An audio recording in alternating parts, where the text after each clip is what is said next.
January 1933, Adolf Hitler becomes Chancellor of Germany.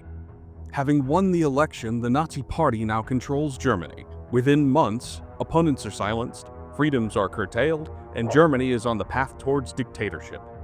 In our timeline, this road led to a world war that cost over 70 million lives and ended in Hitler's suicide. But what if, in 1933, Hitler had access to a book from the future, a modern-day history of the Second World War, detailing his rise and fall, the Holocaust, the destruction of Germany, and the total defeat of the Third Reich? Would he use this knowledge to change course? To avoid the mistakes that doomed him? This is our counterfactual. For this scenario, we must first set some rules. It is 1933. Hitler has just become Chancellor. Somehow, he obtains a history book, one that records the events of 1933 to 1945. It describes the invasions of Poland, France, and the Soviet Union. It shows him the Battle of Britain, the Allied landings in Normandy, the atomic bomb, and his own death. We must assume for our scenario that Hitler accepts this book as genuine. He does not dismiss it as enemy propaganda, but believes it to be a genuine book from the future. He will still pursue his ideological goals, overturning Versailles, destroying communism, and building the German Empire, but he will use the book to try and avoid the blunders that he made in our timeline. The war begins in much a similar way to the way it did in the real world. Germany invades Poland in September 1939, triggering war with Britain and France. One may theorize that having a history book detailing how he is defeated may convince Hitler to avoid war. But this is assuming that Hitler had a rational mind. By the time he became Chancellor, he and a large portion of Germany were too bought into Nazi ideology, an ideology of conquest and extermination. But in 1940, the first major divergence occurs. The invasion of France unfolds exactly as it did before. The Wehrmacht launches its surprise attack through the Ardennes. Paris falls in 6 weeks and France surrenders. The British Expeditionary Force, however, does not escape Dunkirk. In reality, Hitler issued a halt order, allowing British forces to evacuate across the Channel. The book shows him this was an error. In this timeline, he presses the attack.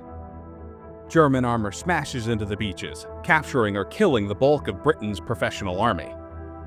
The consequences are devastating. Britain is left without an army to defend its shores. Churchill vows to fight on, but without an army, his position weakens dramatically. Hitler, meanwhile, avoids committing to the Battle of Britain. The book reveals that the Luftwaffe cannot win control of the skies. Instead of wasting planes and pilots, he conserves them for future campaigns. With Britain isolated and militarily crippled, Hitler strengthens his hold over Western Europe. The next big change would come in the Mediterranean. In our timeline, Mussolini invaded Greece in 1940. His failure forced Hitler to intervene in the Balkans, delaying the invasion of the Soviet Union. The history book warns him of this mistake.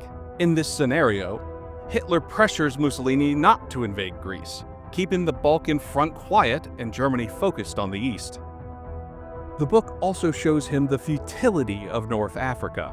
Rommel's victories thrill Hitler in our timeline, but the supply lines throughout the Mediterranean are a disaster. With foreknowledge, Hitler limits his commitment, sending token forces but avoiding major deployments. North Africa becomes a sideshow rather than a drain. The Luftwaffe, saved from losses over Britain and North Africa, remains powerful. These reserves will prove critical in the battles to come. The greatest change comes with Operation Barbarossa. In our world, Hitler invaded the Soviet Union in late June 1941, losing valuable weeks to Mussolini's Balkan adventures. The campaign bogged down, and winter struck before Moscow could be taken. Armed with the book, Hitler avoids this mistake. He launches Barbarossa in early May, 2 months earlier. German armies push deeper into Soviet territory before winter arrives. The book also shows him the catastrophic mistake of brutal occupation.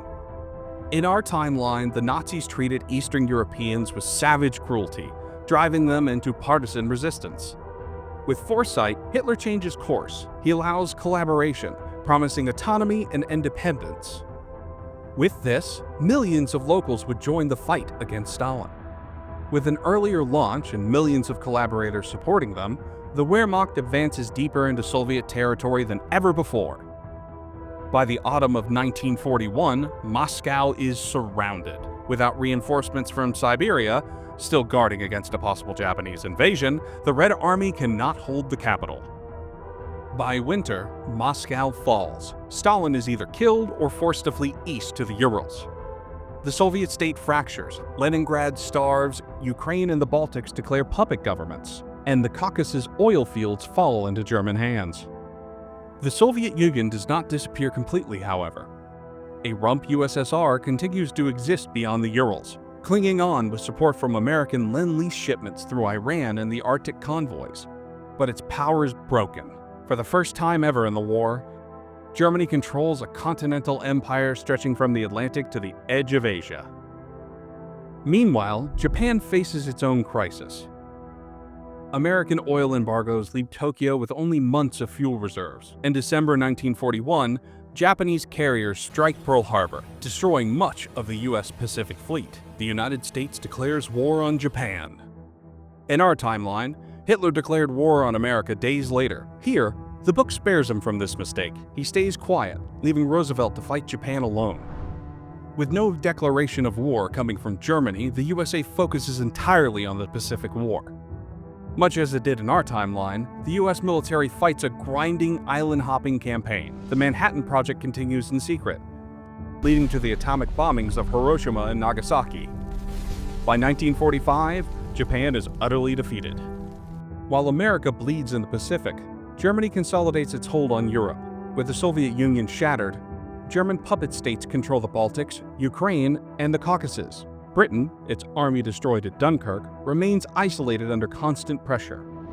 Though Churchill refuses to surrender, Britain is no longer capable of significant resistance to Germany. It is likely that commando raids would tie down some German forces, though. The history book also warns Hitler about the atomic bomb. Determined not to be outpaced, Germany accelerates its nuclear research and long-range rocket development. By the late 1940s, the Reich has atomic weapons of its own. The result is a new world order. The United States, victorious in the Pacific, dominates the Western Hemisphere and Asia. Germany, victorious in Europe, controls the continent from the Atlantic to the Urals. Two superpowers now face each other across the Atlantic. Neither dares to risk a direct war for fear of nuclear annihilation. Instead, the world enters a Cold War, not between Washington and Moscow, but between Washington and Berlin. Proxy wars erupt in the Middle East and Africa. Both powers race to build up their arsenal of nuclear weapons, further develop jet aircraft, and build missiles. For ordinary people, the Second World War never really ends. It simply shifts into a dangerous and uneasy peace. So what if Hitler had been given a modern-day history book in 1939?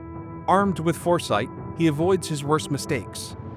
He destroys the British army at Dunkirk, spares the Luftwaffe over Britain, restrains Mussolini, and keeps his focus on Russia. He launches Barbarossa early, gains collaborators in the East, and defeats the Soviet Union. He avoids war with the United States, giving Germany time to consolidate its empire. By the late 1940s, the world is divided between two superpowers, America and Nazi Germany. With both armed with nuclear weapons, they were locked in a Cold War that could ignite into World War III at any moment. If you enjoyed this video, or it made you think more than you thought you might, please consider subscribing. It really helps out.